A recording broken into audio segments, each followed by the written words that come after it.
All right, in the 16th century, 1500s, the Western Church was torn apart by a violent revolution from which it has never fully recovered.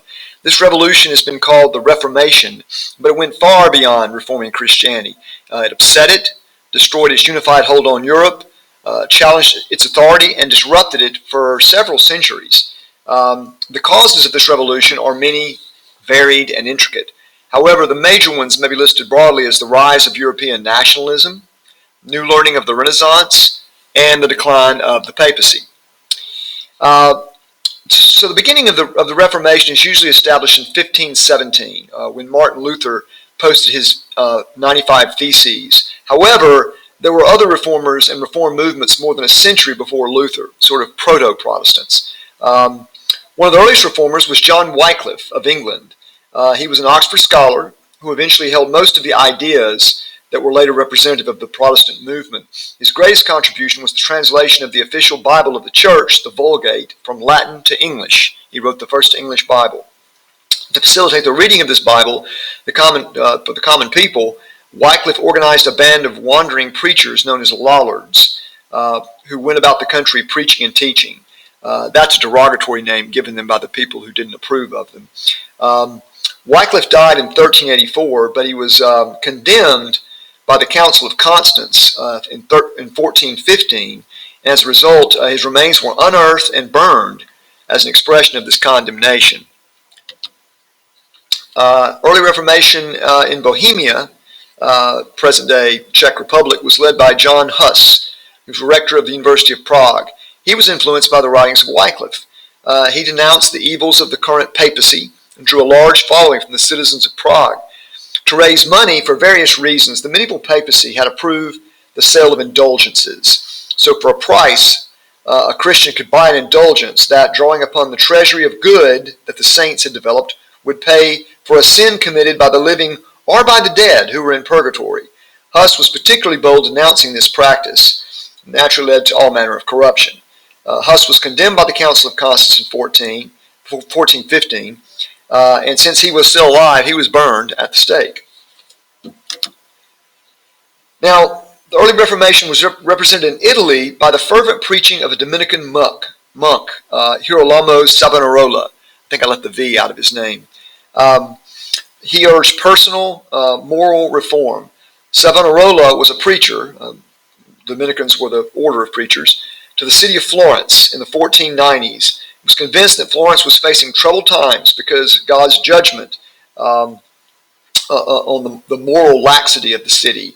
This was a time of great wealth and art, you may remember in Florence.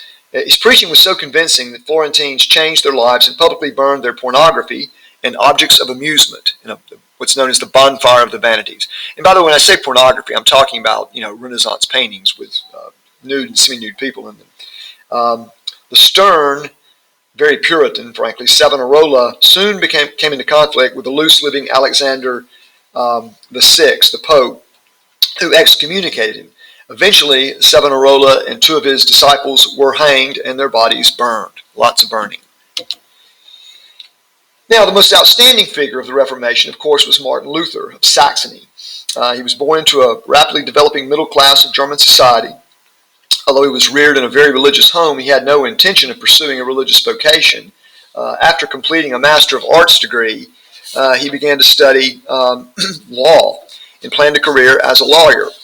In July of 1505, however, he was struck down by a bolt of lightning, literally. In terror, he vowed to become a monk. Against his father's wishes, he entered an Augustinian monastery and began his search for salvation of his soul. 2 years later, he was ordained a priest and celebrated his first Mass. Still, he sought salvation through fasting, vigils, confession, and self-mortification. Very, very ascetic. Luther's skills as a scholar were noted by his superiors, and he was sent as a teacher of theology to the University of Wittenberg. There he taught, preached, and obtained his doctorate in theology. While at Wittenberg, he lectured on Paul's letters to the Romans and the Galatians. In both these books, the phrase, quote, "the just shall live by faith," unquote, caught his eye and became a source of illumination to him. Like many others, he began to call for moral reform within the church. He was particularly incensed by the sale of indulgences by a monk named Tetzel. who promised people that as soon as their money fell into the coffer, a soul would rise from purgatory. On the basis of his opposition to the sale of indulgences, Luther chose his 95 Theses as grounds for debate and nailed them upon the door of the Castle Church in Wittenberg on October 31st, 1517. This is when the Reformation is generally credited with starting on this date. These were widely read all across Germany and created an immediate sensation. In the publications and debates that followed, Luther was led into more and more controversy with the papacy. He came to declare that every Christian was a priest who could interpret Scripture and that the popes and the church hierarchy were not superior to the believer. Now, his writings on these and many other controversial issues were widely distributed by a new technology, the printing press. If Luther had not coincided with the printing press, we probably wouldn't know who he was. So this controversy resulted in the Holy Roman Emperor, George V, to convene a trial, basically. And his trial essentially condemned Luther, but he wasn't burned. In fact, he had some friends who kidnapped him and took him to a castle where he lived in disguise for almost a year. And during this time, he wrote nearly a dozen books and translated the New Testament into German. Later, he translated the Old Testament. His translations of Scripture became classics in the German language. So this first German Bible apparently is very, very beautiful German. In 1522, he returned to Wittenberg, where he took charge of a rapidly developing Reformation. He repudiated the acts of radical reformers who wanted to destroy everything in the Christian church that was not specifically mentioned in Scripture. He wasn't that radical. His own style was to remove only those things he felt were contrary to Scripture. In the following years, Luther was busy in many ways. He was, of course, organizing the Reformed Church in Germany. He was writing hymns, such as the Protestant classic, "A Mighty Fortress is Our God." You may know that if you're a Protestant Christian. By the time, so the Reformation sprung up in other nations during his lifetime. And in Germany, the decision to be Reformed or to remain Catholic lay with the prince of any particular region. Scandinavian nations, Sweden, Denmark, Norway, they became Lutheran during the following decades. In Switzerland, the Reform movement was led by Ulrich Zwingli. Zwingli was a contemporary of Luther, was much influenced by his writings. At first, the Reformed Church in Switzerland was very close to the Lutheran movement. However, Zwingli and Luther differed substantially over one central issue. Although Luther denied that the bread and wine of communion actually became the body and blood of Christ, he did believe that Christ was spiritually present in the elements. He believed that the words of Jesus at the Last Supper, "This is my body," were to be taken literally. Zwingli chose to emphasize the other words of Jesus at the Last Supper, "Do this in remembrance of me." Therefore, to the Swiss reformer, the communion meal was a memorial, a remembrance of Jesus' death. This issue prevented a union between the Swiss and the Lutherans. So this issue, does the communion actually have some sacramental saving power, or is it simply done as a symbol? Most Protestants would go with Zwingli. That's a symbol. Now, probably the greatest and most influential mind of the Reformation was John Calvin. He was born in France. In fact, his name was actually Jean Calvin. John Calvin is just anglicized.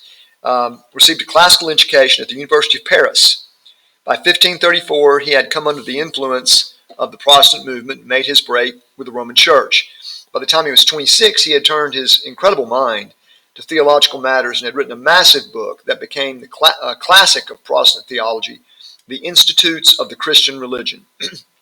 This book, originally written in Latin, later translated into French, was revised 4 times in Calvin's lifetime. In it, he set forth his understanding of the nature of the true Christian faith before it was corrupted by Rome. He repeated many of the teachings of Augustine, stressing such ideas as the sovereignty of God, original sin, the total depravity of man, predestination, and election. Eventually, Calvin served as a minister in the Reformed Church of Geneva and then in Strasbourg. He was invited back to Geneva a second time and remained there from 1541 until his death in 1564. Although he was never more than a minister in Geneva, his influence over the life of the entire city was enormous. Despite opposition from theological and political foes, he was virtually the ruler of Geneva. He himself was given to hard work and simple living. and he impressed those upon the city. He discouraged frivolity of any kind. He encouraged commerce and industry, as well as lending money at reasonable rates of interest. He encouraged education and founded the University of Geneva. Under his leadership, Geneva became home of the oppressed Protestants from all over Europe. The importance of John Calvin to the Reformed Church cannot be stressed enough. His writings set the intellectual base for much of later Protestant theology. His concern for the rightness of labor and thrift as expressions of religion is felt 500 years later among those who have been reared in Calvinistic religion. An early sociologist actually attributed Calvinist Protestantism to the rise of the Industrial Revolution, but that's another story. So although the Reformation first centered on the writings and teachings of people like Luther and Calvin, and although it attracted large numbers of dissatisfied Christians throughout Europe, it soon became a fragmented movement. Within 100 years of the death of Luther, there were hundreds of denominations and later sub-denominations of the Reformed Church. In the centuries that followed, the fragmentation continued. There were at least two major reasons for these divisions. First, Protestantism derived much of its force and early growth from nationalist trends in 16th century Western Europe. Whereas medieval Europe had one emperor, was crowned by the Pope, and ruled the entire European society, post-medieval Europe began to demand monarchs over each nation without outside interference from the emperor or Rome. Therefore, when the opportunity came for leaders of European nations to express their freedom through Rome, through a new version of Christianity, they were willing to take it. For example, England. Henry VIII didn't really break with the church because he was a devout Catholic. He didn't break with the church because he couldn't get a divorce. He would have gotten one eventually anyway. He did it because he wanted to rule England with no interference from the Pope. So, despite the great diversity among the Protestant denominations, most share several characteristics that distinguish them somewhat from Orthodoxy and Roman Catholicism, though the Catholic Church's positions are now much closer to those of other Protestants as a result of the profound changes introduced in 1962 by the Second Vatican Council. More about that later. First, Protestants place their emphasis on the Bible rather than on the authority of the Church, though they differ in how the Bible should be interpreted. Second, they emphasize individual relationship to Jesus and God rather than the mediation of God's grace through the Church. Instead of priests, most Protestant churches have ministers whose role emphasizes preaching and building the community rather than acting as vehicles of God's grace. The Quakers have gone even further in rejecting human spiritual authority. They follow the example of George Fox, who experienced the inner light of the certainty of the divine, sort of a mystical version of Protestantism. These children of light, quote unquote, utterly rejected any outer religious forms, instead simply sit in silence, surrendered to God.